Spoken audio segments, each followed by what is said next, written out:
everybody hear me okay with like this? Yes. Do you prefer the mic? Mic. Okay. I'm asking not only for me, but for these guys. Okay. Well, welcome. I'm Abby Blackburn. I'm the director here at the Vermont Ski and Snowboard Museum. For those of you that I haven't met yet, some familiar faces, some not so. This is the first Red Bench event we have had in person since January of 2020. It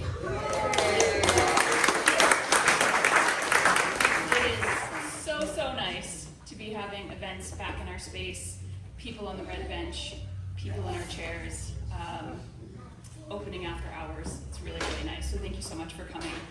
I do want to mention, for those of you that aren't aware, if there are any of you here, we are a nonprofit organization, and every penny of support has a big impact. So your admission, shopping in the gift shop, your annual appeal donations, your memberships, that all matters. So my hope is that after this, you will continue to support us so that we can keep going.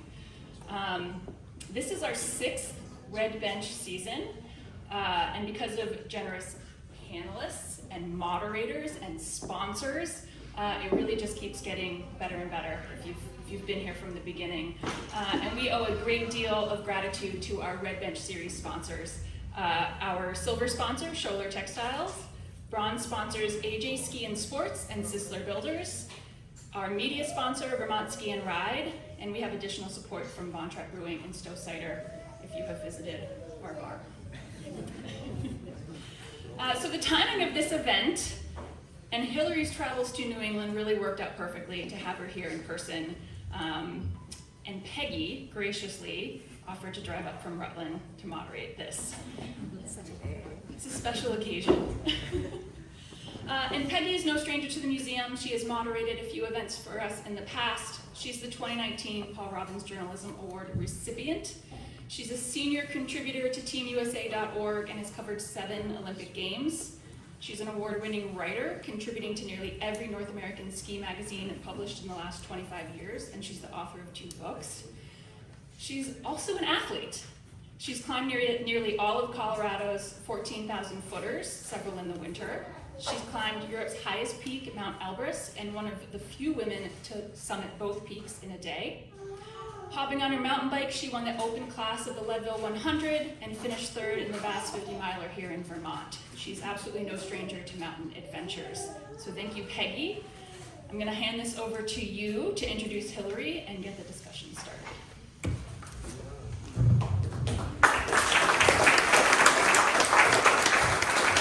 So in no way am I trying to equate what I have done with Hillary.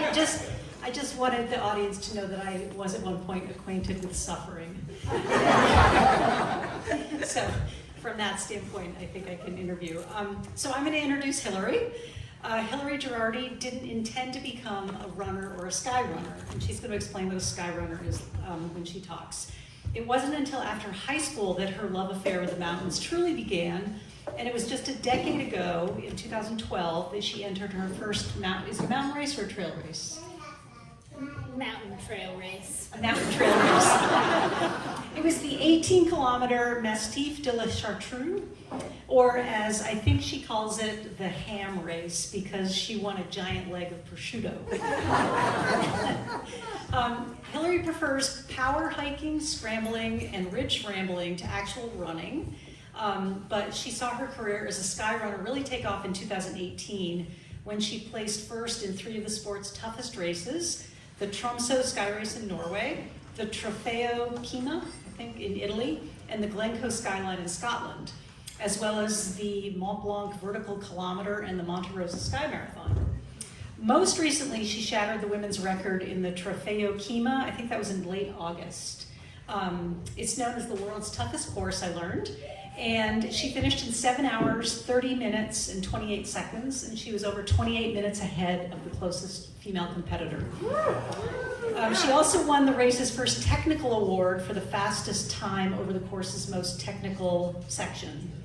The biennial event wasn't held in 2020 for obvious reasons, and Hillary last won it in 2018. So she's a two-time winner. But I think we're all here to learn about the Haute Route. And she set the first ever women's record in the Haute Route ski traverse in April 2021 with Valentine Fabre. The route starts in Chamonix beneath Mont Blanc and finishes over 66 miles later in Zermatt beneath Matterhorn. The record-setting run was captured on a film called The Traverse, and I think you're going to see a trailer for that. But Hillary has deep Vermont roots, and I thought we could start there. You grew up in St. Johnsbury, and your parents still live there. And I just learned from your mom you were born there, but as a kid you were not doing, well, I learned that we do have something in common. We both skied at the Linden Outing Club, because I grew up in Lindenville, in jeans, so when we were kids.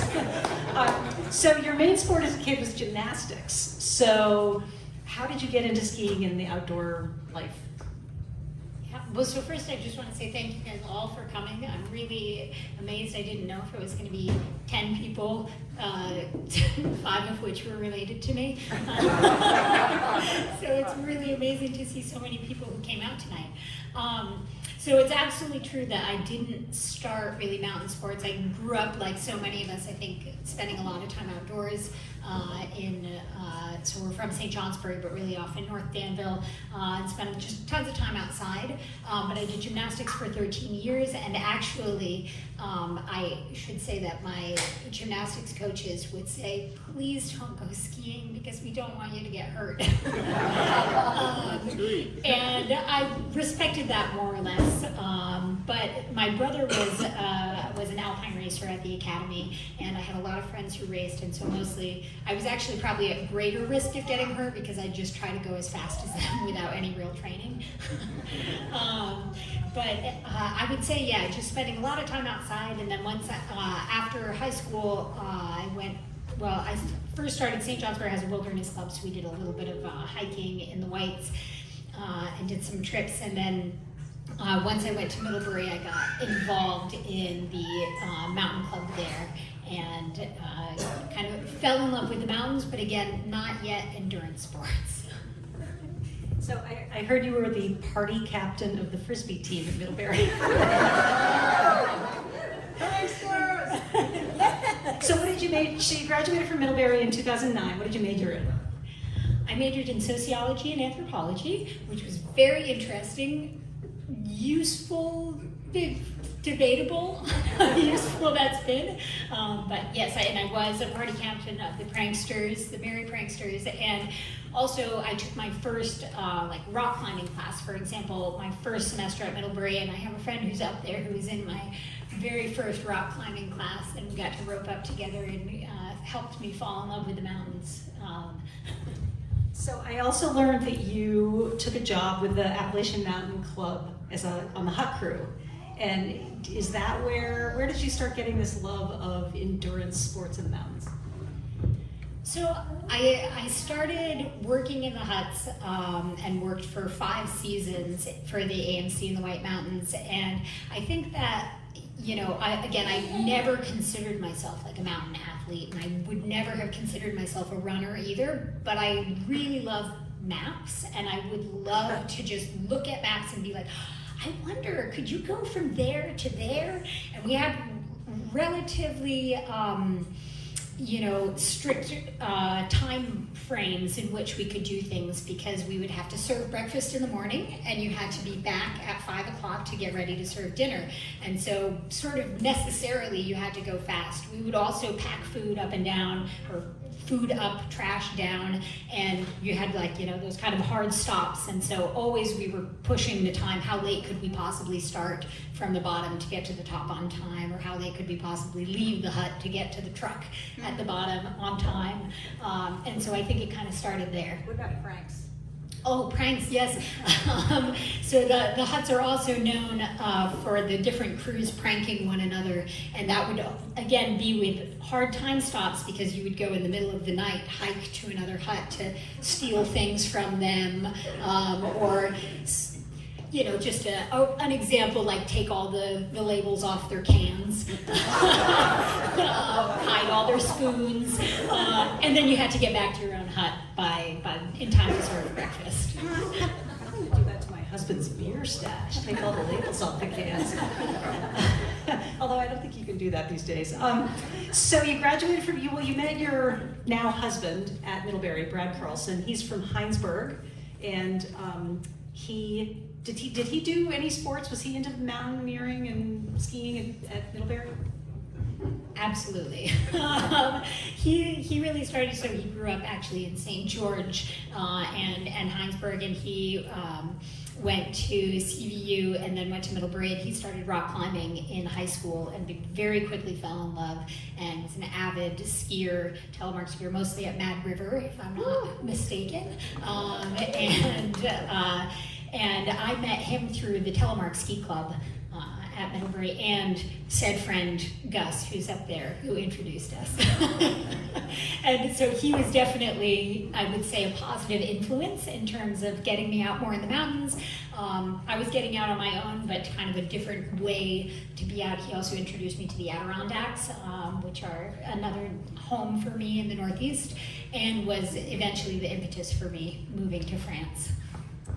So you guys moved to Grenoble right after graduation, or shortly after graduation, and how did he was training to be a mountain guide and also pursuing a graduate degree in alpine ecology, right? How did you get involved in this first race in 2012, the Ham race? So I should actually say that my very first trail race actually was in the Adirondacks. It was the Great Adirondack Trail Race, which if any of you are trail runners, I would highly recommend the Great Adirondack Trail Race. It's more of a time trial. It's one person at a time, one person per minute that goes off, because it's in the Giant Mountain Wilderness area, so you can't have a mass start. But I did that, and it was kind of like, well, that went well, but like checked off trail running, and I didn't think that was going to be something I would really want to do. And then when I initially moved to France, Brad had asked me if I wanted to go, and I said, sure, I'll go and ski for 6 months, do the winter, and then I'll go back to Vermont. And well, that was 12 years ago. And so we did, a lot of skiing, a lot of alpine climbing. But in 2012, actually, I had a pretty serious ski accident, and we were absolutely in over our head in the big mountains in Chamonix. We were living in Grenoble, and I unfortunately didn't know my gear super well and had a binding pop on the second turn of a steep couloir, and had a miraculously not seriously injured, but a pretty serious fall. And after that, I felt like I needed to find a different way to be in the mountains and to sort of, look for a way to move through the mountains where I felt more like it was my own. And Brad said, well, remember trail running? You did that in the Adirondacks and it went pretty well. Why don't you do that again? And so I did, and as you said, I did a local race and came home with 12 pounds of prosciutto. and we both said, wow, this is really cool. I should probably do more of this. It's better than the case of makeup I came home with from a women's bike race back in the 80s. I did once win a hairbrush. So.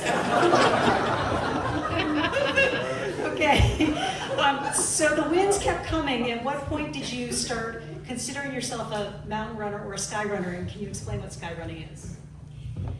Yeah, so I think that, as we kind of said, I didn't consider myself, certainly not a runner and certainly not an athlete per se for a long time. And I thought that I hated running. I thought that running was running on the road, and that is boring for me anyway, and repetitive, and I didn't really like it. And every now and again, my friends and I would get out running when we were in college, but I, could never establish a good rhythm at it. And then it really was when I realized that you could run on trails and you could, use it as a way to get, into really cool places that I really got into it. Still, in the first couple years, I remember people asking me about longer and longer races, and I remember saying like, oh gosh, like, I would never do that. Then running would really become your whole life. And here I am, 11 years later, and it pretty much is. But in 2015 was when I really started getting into sky races, which I selected a couple pictures to show you all to give you an idea of what we mean when we say sky running. So I'll just give you that. Let's see. That's not the right one. Sorry, I'm not especially technologically savvy.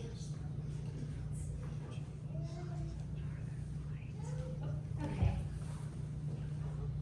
So this actually is not really sky running. This is a race in Chamonix. So I live now in the Chamonix Valley in France, which is just at the foot of Mont Blanc, which is here in the picture, and right by the border of Switzerland and Italy. This is in the Mont Blanc 90-kilometer race last year.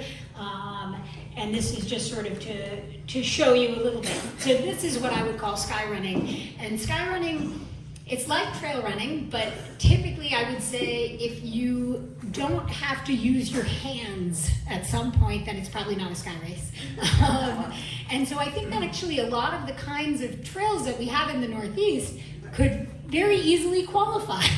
Certainly, some of the trails going up Mount Mansfield would fall into that category. The discipline of sky running was born, sort of in the 80s and early 90s, and the idea being that you start at the base of the valley and you go up the highest mountain and you come back down. So oftentimes sky races will start and end like in a village center. So I've put just a couple more from this year. This is on Monte Rosa. This gives you an idea of the terrain on that Trofeo Kima.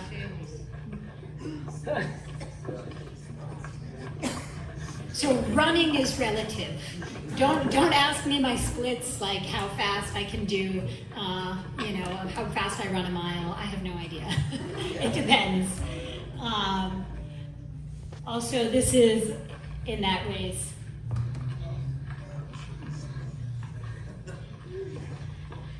But again, if you're used to hiking in the Adirondacks, the Green Mountains, or the White Mountains, it's probably not that shocking. There are just fewer trees.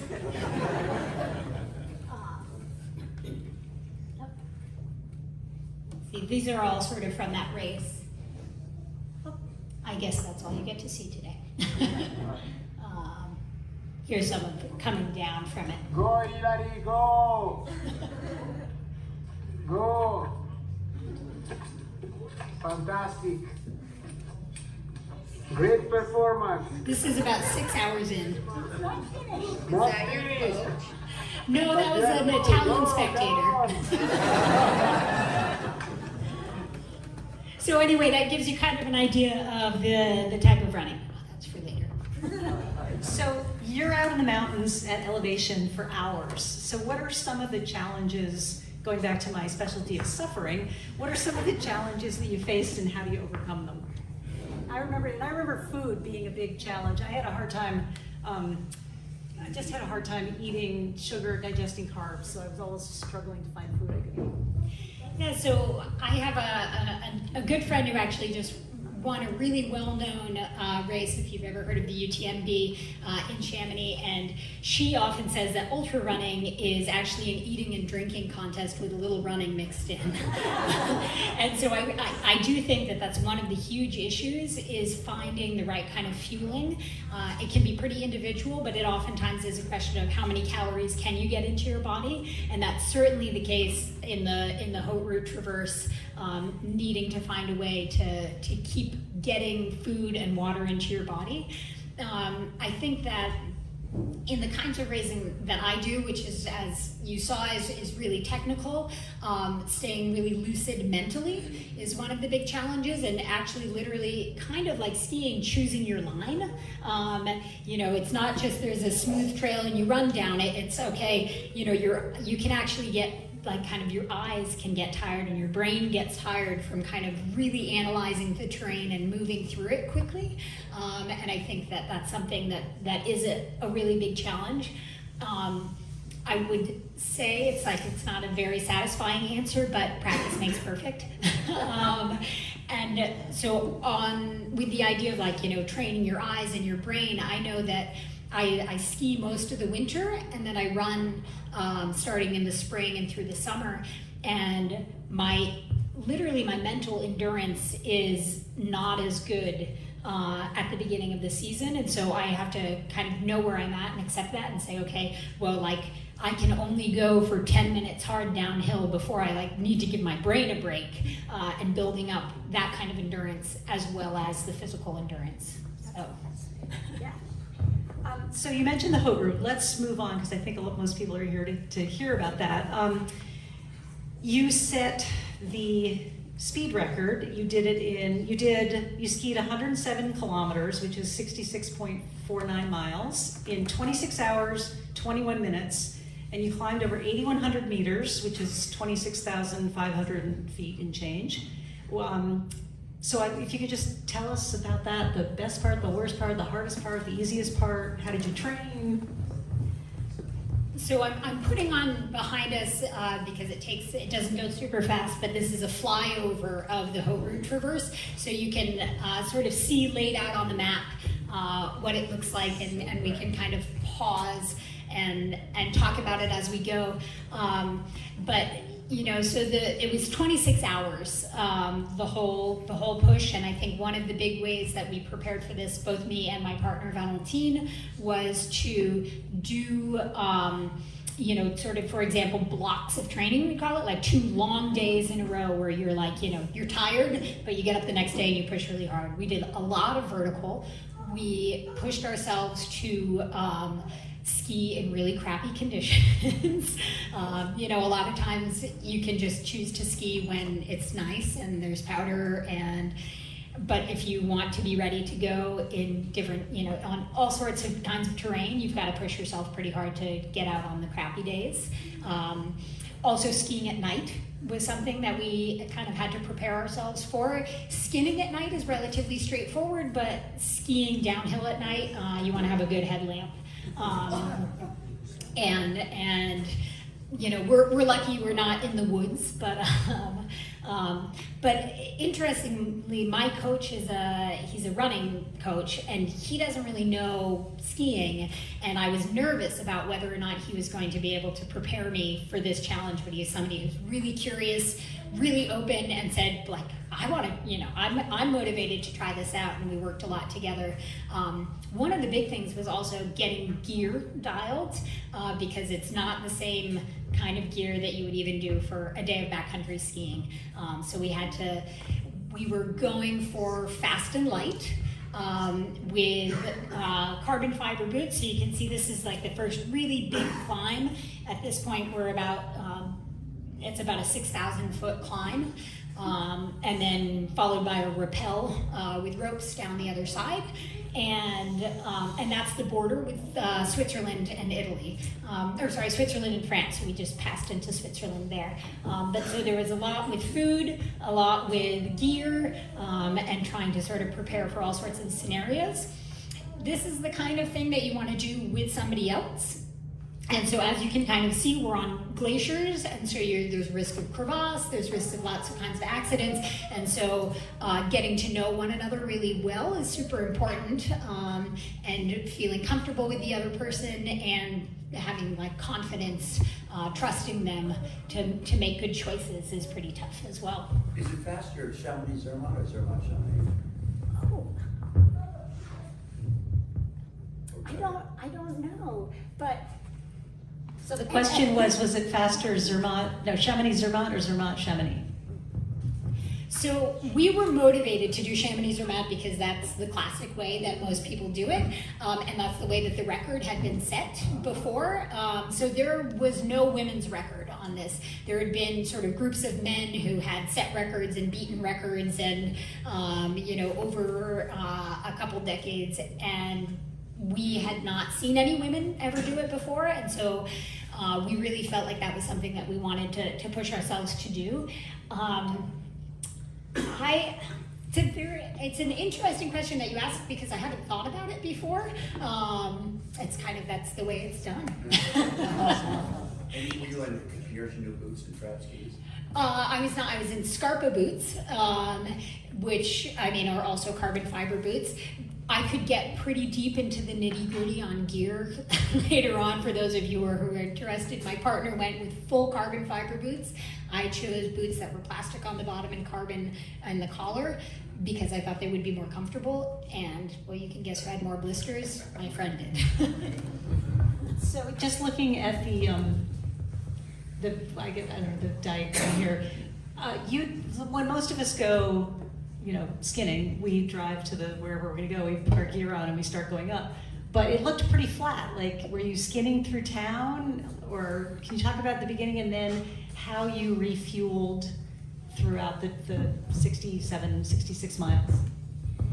Sure. So we were beginning, we did it the first weekend of April of 2021.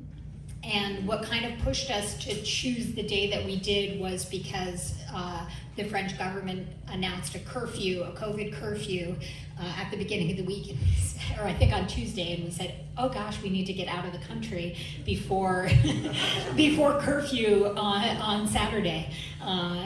But the snow had already melted from the base of the valley and actually was melted at this part. We're going across the top of a dam there, which is and the road is the St. Bernard Col. I guess the flyover will stop there, I guess. We don't get the second half. But so we started, the ethos is kind of that you start with everything. So we started with our skis and our boots on our backs, but in running shoes. And we had about a 5-mile run up the valley, up the road, to where we could put our skis and skins on. So we started with everything on our backs. And then we did leave our running shoes at that point. And then we had our partners and friends who met us sort of at that first uphill at the base of the Vermonter ski resort. For those of you who have, can I actually ask how many people have been to Chamonix before? Oh, a lot of you guys. So you know some of these places really well. How about who's done the Haute Route before? Well done. Awesome. So our route, I should say, so you had asked which direction is faster. We went with sort of, what everyone's done for records before. It's also not the same route that you probably would have taken on the Haute Route. There are a lot of different variations that you can take, and we were going for essentially the shortest point to point that we could do without getting into really, really steep, gnarly terrain. There are other people who've done a slightly different variation, skipping one of the ups and downs that we did, but that required about 50-degree skiing in the middle of the night, and we said, no thanks. So we then first sort of aid station, then every time that we crossed a road, which was twice after that, we had people waiting for us with a car and food and water and all of that. And then also at sort of one of the last high places, actually here on the map, my husband Brad and another couple friends of ours skinned up to over 10,000 feet to set up a big aid station for us, and they even brought a cowbell to cheer us on. But certainly people could do this kind of thing, what we would call unsupported. I think that it's absolutely possible, but you'd have to be carrying a lot more with you because just getting water, for example, is not as easy. And Peggy, you asked about eating and drinking, and I sort of prepared a lot of food beforehand, knowing that I was going to eat, a sixth of it, but so that I'd have a lot of different options. Do you want to show the trailer for the traverse?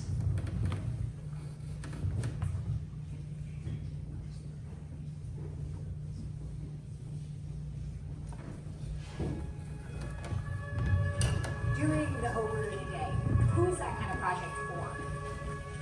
It's a project that she's had in her mind for a long time. You can even ask yourself, why hasn't it done it yet? So this is the Mont Blanc Massif in Pennine Alps, And the Haute Route starts over here in Chamonix below Mont Blanc and finishes over here in Zermatt below the Matterhorn. Since 2008, there were several attempts to do this Haute Route traverse non-stop with no mechanical assistance.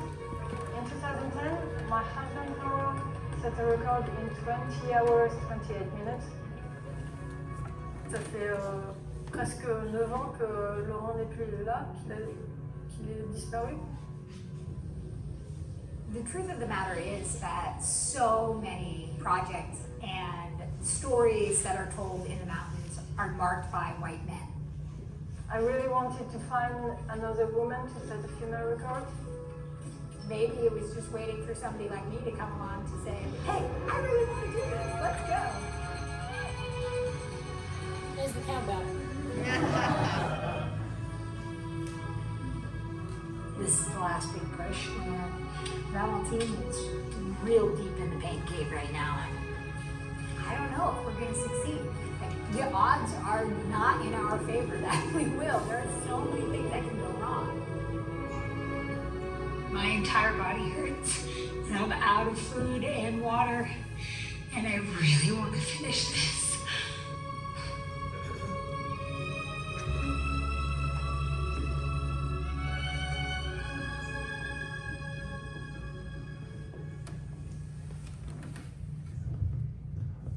Can we watch it on Netflix? Not yet, no. There is a video on demand, and also I'm hoping to show it in St. Johnsbury this winter when I'll be back in town. Was there a camera crew with you? So the way that we did it is that we had friends, we sort of knowing that the objective risks of a route like this, I mean, you saw pictures of sort of some of the scrambling in the rocks and the crevasses and all that, and that we decided, understanding that we might not be fully lucid the whole time, that we wanted to have someone else with us. So we had one friend who accompanied us after the running part and then sort of for the first half, and then another friend who came for the second half, and they shot film with GoPro. And then my friend Valentine, with whom I did the traverse, her partner came and filmed, and he got to actually be there at the end for the most dramatic part, when she was really deep in the pain cave, really struggling with fueling, and there was the most drama, I guess, around the traverse.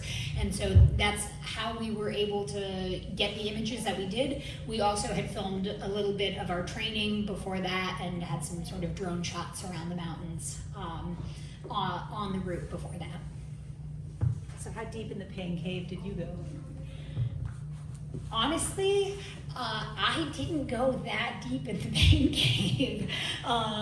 Definitely, I think if anybody has ever done a partner event before, or even hiked or skied long distance with a friend, sometimes when your partner is really struggling, I find it almost like boosts you up, that you're like, yeah, I'm the one who's like doing really well right now. And so as Valentine was starting to really, really struggle, she wasn't really able to keep food down, that kind of boosted me up. We'd been out for over 24 hours, and I was kind of like, yeah, I'm great, I'm tired, I'd kind of timed from our last aid station to have the right amount of food and water for how long I thought it would take us.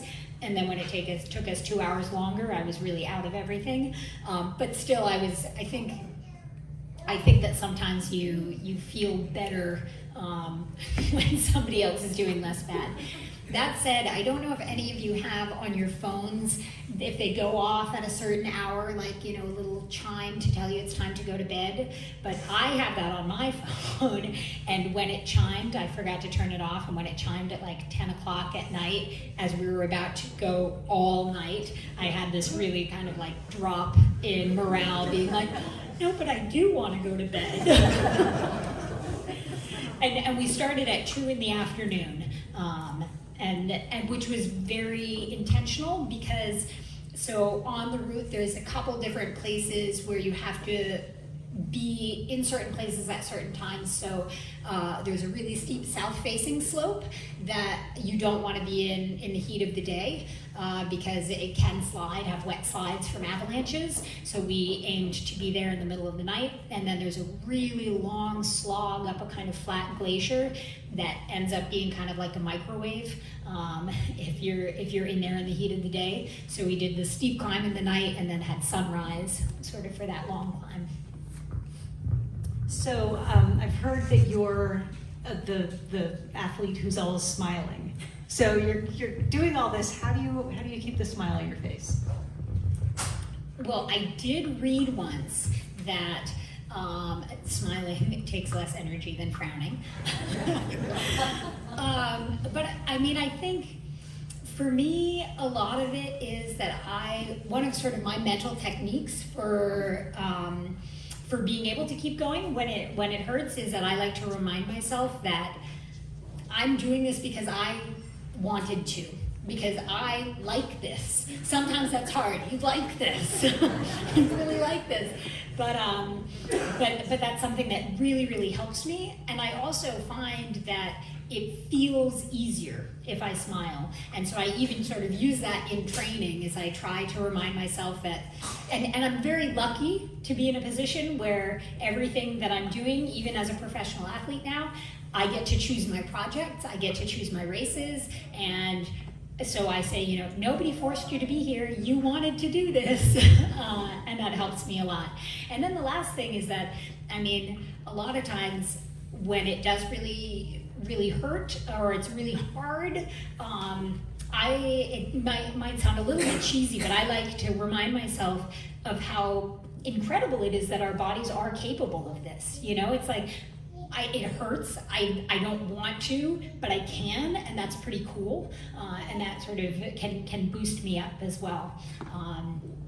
And yeah, sometimes it feels a little bit cheesy to be repeating those mantras in my head, but it definitely works. Yeah. Do you find that you have to manage the chatter inside your head? Do you have like this sometimes negative thinking and worry about what you're doing, and you have to manage that, or is that mostly not a problem? So the question was, do you have to manage it? To what extent do I have to manage negative thoughts in my head? And I would say that usually it goes pretty well, but then if I feel like I'm struggling, that's when I'll start to sort of try to remind myself of those things. I do find, for example, that sometimes it almost feels like, you know, these two different, you know, characters on my shoulders, and they're having this dialogue. One of whom is going, I'm really tired, I want to sit down now. And the other one's saying, no, you can do it. We have prepared for this. and those two talk to one another quite a bit. I actually would be curious to what extent the phenomenon of type 2 fun speaks to all of you. Could you raise your hand if you know what I'm talking about when I say type 2 fun? Well, not everyone, so I get to introduce some of you. So we like to talk about in endurance sports what kind of fun we're having, and you've got type 1, which is fun when you do it, and it's fun when you think about it later, and you think, oh yeah, that was really nice. Type 2 fun is not always fun when you do it, but afterward you're like, oh yeah, that was awesome. And definitely I know that experience well, and so that can actually help, that I'm like, I'll be so happy later if I did it. And then you have type 3 and 4, but okay, so type 3, this is my definition, not everyone shares it, is fun when you do it but not fun later. Some people may have experienced this while drinking, for example. And type 4 is not fun when you do it and not fun later, and you say, why did I ever think that would be fun? So, I forgot to mention that Hillary's, since 2018, has been on the Black Diamond mountain team. Yeah. So I assume you've got more sky runs coming up. Do you have any more ski adventures coming up? So I mostly ski for fun in the winter, though I've done some ski mountaineering races, and there is one famous race in the Alps called the pre-eminent, which is a 4-day stage race, and Valentine, my partner from the pre-eminent, and I have talked about doing that race together.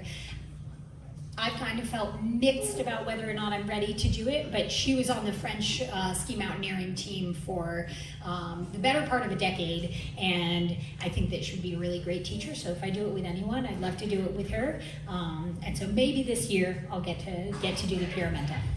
Did you use Skimo race skis, or if you didn't, could you use it for the Haute Route?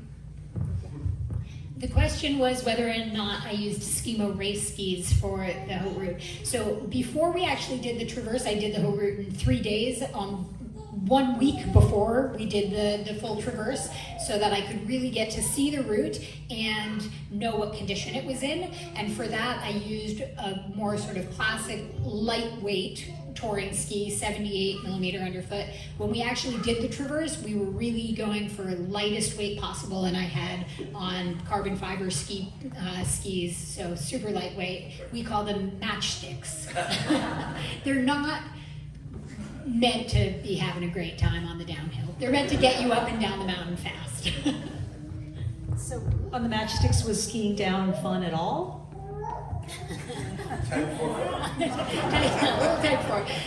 It depends a little bit on which part of the course you're on. So one of the challenges, because you're going from the lowest point at around, I'd say maybe 2,500 feet to the highest point at about 12,000 feet. And you get all aspects, north, south, east, west, and all times of day. So you cannot have homogeneous conditions. And that's, in terms of choosing when you're gonna do something like that, you have to be trying to think about, okay, how can I, sort of best, how can I best choose my day or my time of year so that the conditions, it's not going to be good everywhere, but that you can get sort of not the worst, you can maximize the conditions. And so we had a little bit of nice skiing, sort of chalky skiing. We also had some of the most horrendous skiing I've ever done in my life. And funnily, what I was the most sore after the race, somebody asked me this and I had thought about it, is the two things I didn't expect. My quads were actually okay, but my triceps were extraordinarily sore from poling, and then all of the little stabilizer muscles on the sides of my legs from so much traversing like that, because anytime, unlike when you're just skiing for fun, and you're like, oh, well, this would be nice to ski all the way down to the bottom and then go back up, we would stay high as much as you could. Still had to do around 25,000 feet of gain, of vertical gain and loss, but that was staying high as much as possible. So I thought I'd just open up the floor for people who have questions, and I'll stop being the primary question asker. What'd you do when you got to Zermatt at the end? What did we do when we got to Zermatt? So we got to Zermatt, and you get to the church, because that's where it officially finishes, and we kind of collapsed on the ground and took off our ski boots, and then realized later, and cracked open a beer, and then realized it was Easter Sunday, and Mass came out, and we were just had yard sailed across the steps of the Zermatt church, and were quite stinky, and I think confused everyone. And then after that, we got on the train and we took the train home. Other questions? What did you drink to stay hydrated? So what did we drink to stay hydrated? It was a mix of water and sort of electrolyte drinks, and with caffeine. One of my things, I almost never drink Coca-Cola except when racing or doing a long endurance thing, and I like it to be flat.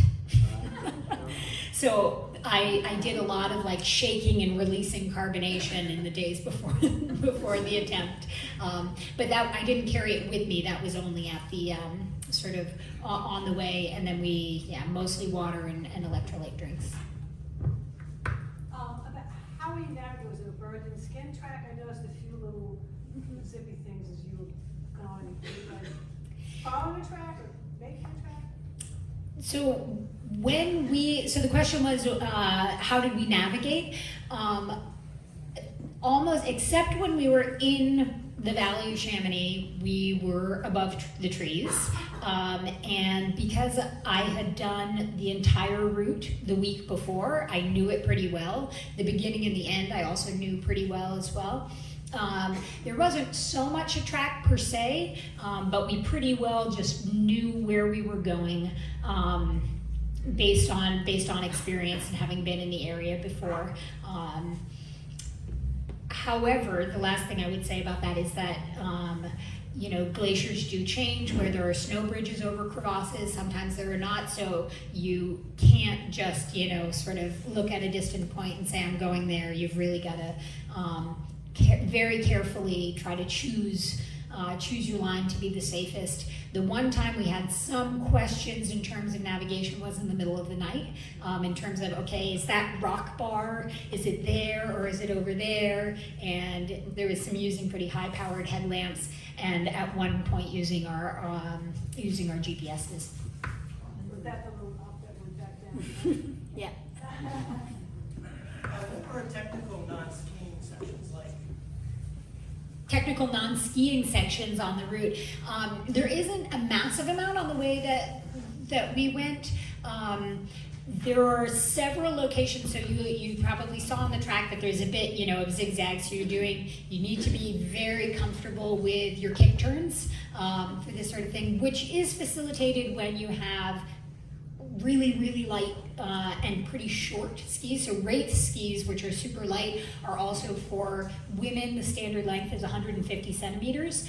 So doing a kick turn, you might know, is much easier with a shorter ski. And also race boots, which have a better ankle articulation. But then after that, there were steep sections where we were just boot packing skis on our backs. And then we had one rappel to do, and then we had one, a couple sections of sort of rocky scrambling. But I would say transitions was just putting skis on the back, taking skis off, taking skins off, putting it back on. I've never counted the number of transitions, but I would say at least upwards of 50 transitions. So that's another thing for training, is learning your transitions, practicing them, because if you lose a minute on 50 transitions, then you lost almost an hour of time. And that's definitely the case for racing more generally. Did you rope up for the glaciers at all? Did we rope up for the glaciers? We did not. And that was actually, safety was we had a lot of discussions about safety for this traverse, because it is, as I said, objectively dangerous. Where we were in the season, and based on the snowfall that we had, we knew pretty well where all of the, you know, crevassed sections were. There wasn't any fresh snow, and you know, we'd sort of been through there, so we knew how to avoid it. And again, we were also lucky to have friends who knew it well who were accompanying us. And we both consulted our partners, who are both IFMGA mountain guides, who said, you know, okay, yep, I think this is a good time to do it, and I think that you guys are okay. But not something that I would recommend unless you have really dialed it in. Did you have to use ski crampons at all? Ski crampons. Did we use ski crampons at all? I did. Valentine did not. So there was one area where I put on ski crampons, which, so for those of you who don't know, basically underneath the ball of your foot, you can slide on this thing that's kind of shaped like this, and it goes down over your ski, and when you ski forward, it kind of lifts up, and when you step on it, it bites down so that you can't slide backwards. It gives you something similar to what your skins do, except really bites hard into the snow. And in the middle of the night, I used mine once. Valentine, again, as I mentioned, is a world champion ski mountaineer who felt more comfortable on the terrain where I decided to put them on. After that, I decided, you know, anytime I might want them, I'll be faster just throwing my skis on my back and boot packing up.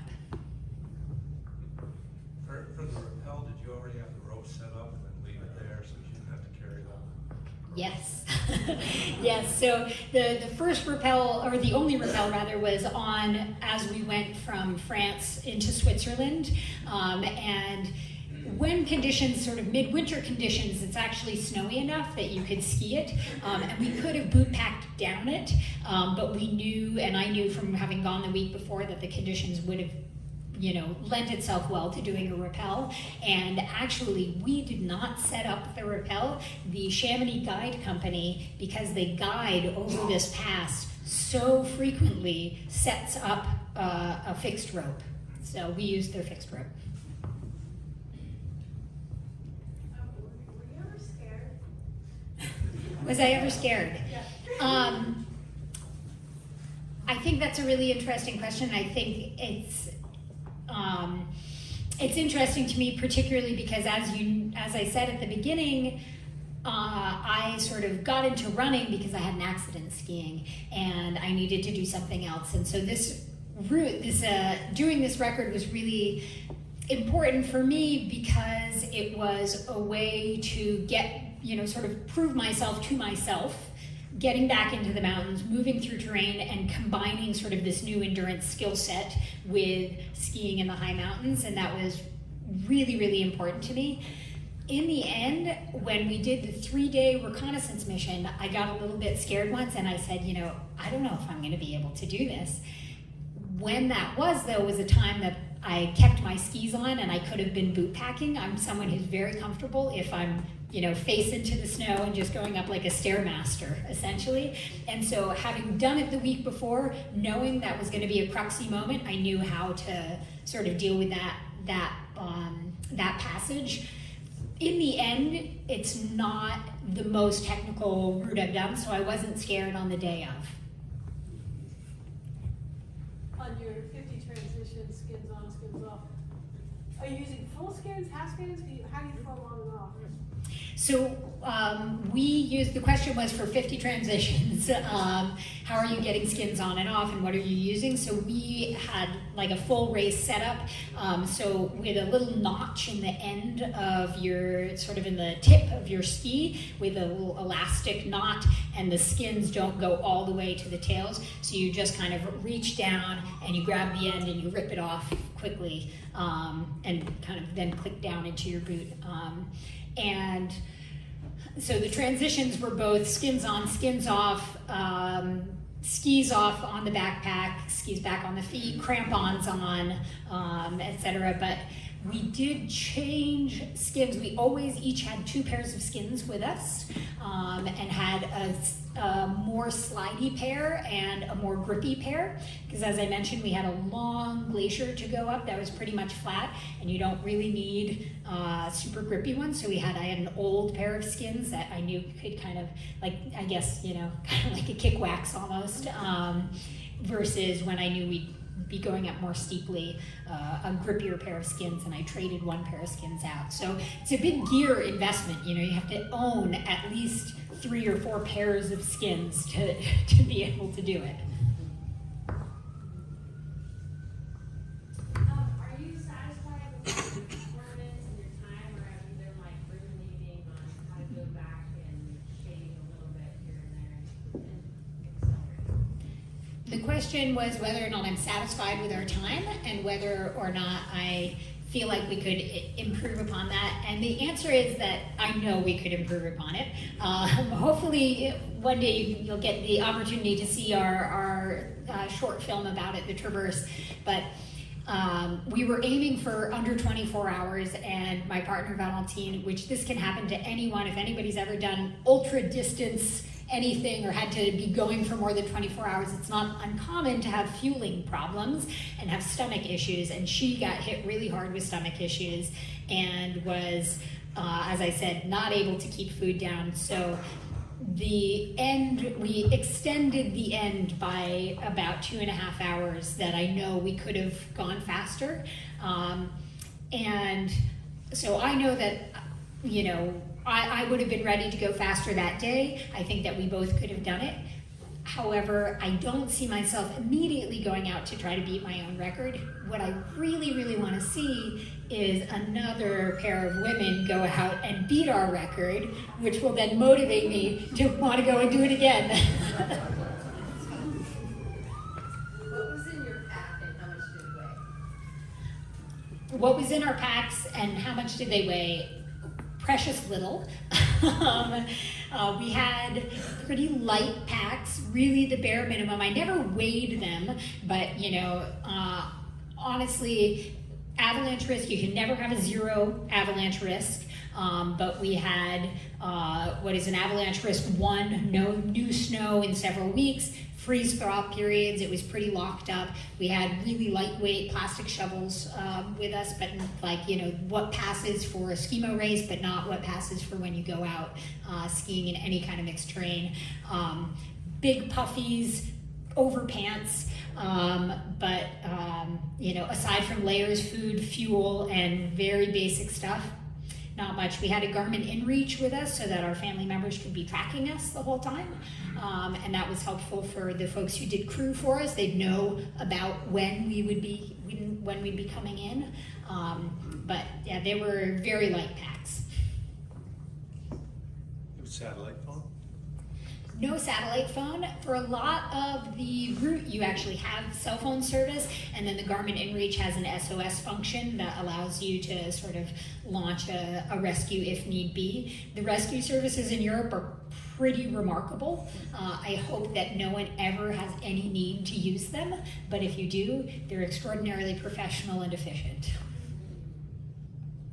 What was your food for the day and for the 24 hours, and what worked, what didn't work? What was the food for the day? I had, so largely what I was carrying with me, sort of in between the aid stations, and that would be like up to 9 hours, before we saw anybody, was mostly gels and shot blocks and bars and stuff like that. And then it was a free-for-all with pizza and chips, and you essentially try to get as many calories as you could possibly get in. I had cooked sweet potatoes beforehand. I really, and even in running racing for a long race, I like doing salted sweet potatoes. I'm trying to remember soup, like ramen noodles is really nice. Hot broth in the cold of the night is really, really good. But yeah, basically, I think we had like some quiches, we had Beaufort cheese for sure. But yeah, as many calories as we could get in. What surprised you most at the end of the race by people's responses to you?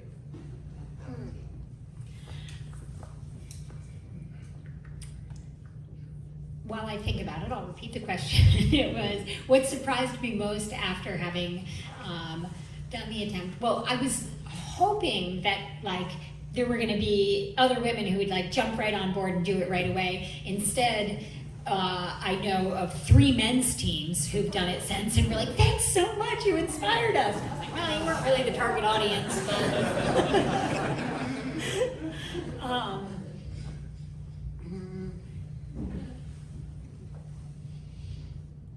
I'm going to have to think about it. I'll get back to you.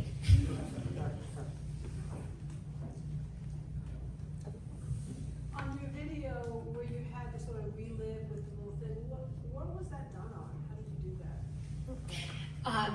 That's on an app. So the question was the flyover kind of that didn't, it failed in the middle of it. So we only got to see the first half, but it is on the app called Fat Map, which it's an app for phones and has maps you can get for all different countries. And it's neat because you can pan in and out on the topo maps, as if you were on the actually in the terrain, so it's called Fat Map. Did you overlay your Garmin onto it? So my Garmin, so I have a Garmin watch, and it uploads a GPX track, and it uploads automatically to my account on there, and then every single outing I do, it proposes to do a flyover.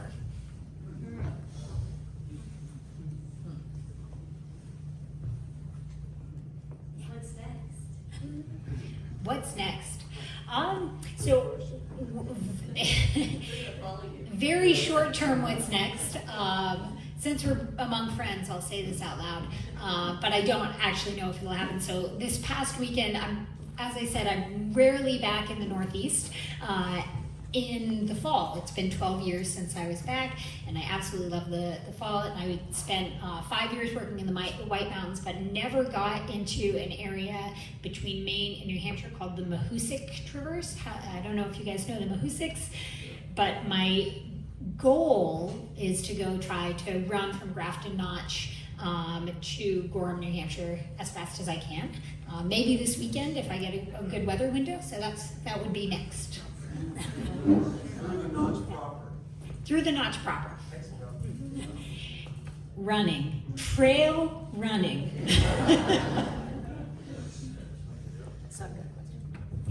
So, say two women come along, break your record, and you're going to do it again. How do you personally feel like you could shave time off of the 26 change?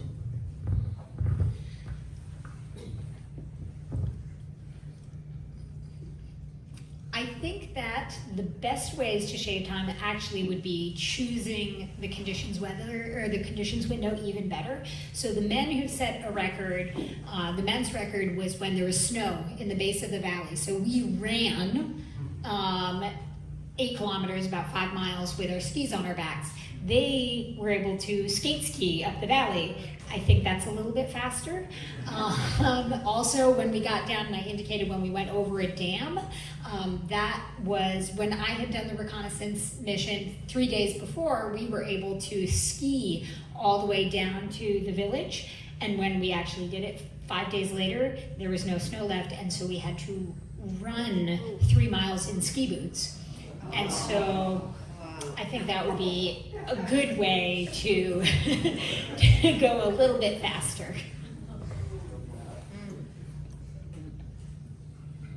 It seems like with the skyrunning stuff that you're participating in stuff that has obviously like a lot of European tradition around it. I mean, what's it like being an American living in Europe and participating in a lot of the endurance events that I'm here? So the question is what my experience is like being an American, sort of doing a lot of these, which like skyrunning really is, you're right, it's a very European dominated sport. And I would say that generally one of the things when I first started doing sky races, something that got me into it was that it was an incredibly welcoming community, and people were really, really, willing to share their experiences and super encouraging, and that definitely made me want to, continue with it. And I should say that the first sky race I ever did, I didn't do it intentionally, or I did the race intentionally, but it was the last one of the season, and there was a great party afterward, and you mentioned I was the party captain, and I was like, wow, this is so fun. I'm going to keep doing this. But I would actually say, and this is, easier to say to this group than to say sort of to a more broad American audience, is that actually I see a lot of the trails that we do in skyrunning being very similar to the trails that we have in the Northeast in terms of how gnarly they are. And so I think that we oftentimes see runners, say from the American West, who might come and run in the Alps, and they're like, oh my God, I don't know how to move through this terrain. And then you get a lot of people from, Vermont or New Hampshire being like, oh yeah, this is normal. And so I think that I felt comfortable with the trails and welcomed by the community. I have been living in France for 12 years, and so I can speak French, but they generally do love putting the American flag like when I'm doing a race, because it's like, it's an international, like multi-continent, people are coming from all over the world.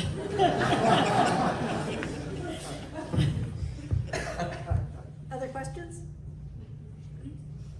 Did you do any cycling for training? He asked if I do any cycling. I actually just bought a road bike this year after searching for one in my size for several years. And I do a bit of cycling. I do have a bike that I had before that, a Sorley, that was heavier, and I've started getting more into cycling this year. But I've done, especially during lockdown, so for those of you who don't know, in France, for example, during the worst of the COVID lockdowns, we had rules for several months where we couldn't go out for more than 1 hour within a 1 kilometer radius of your house.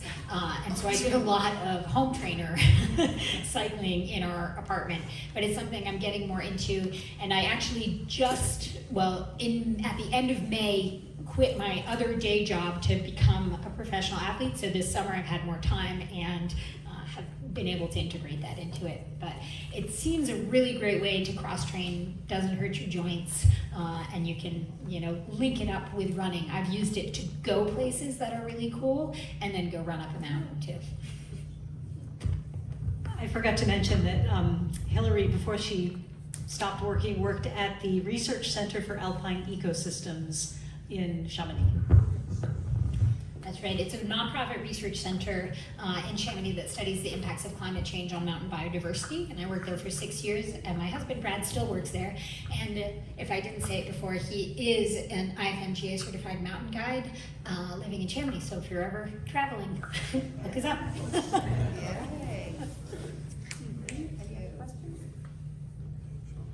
Well, if any of you are shy and want to ask me a question directly, I'll be here for a little while.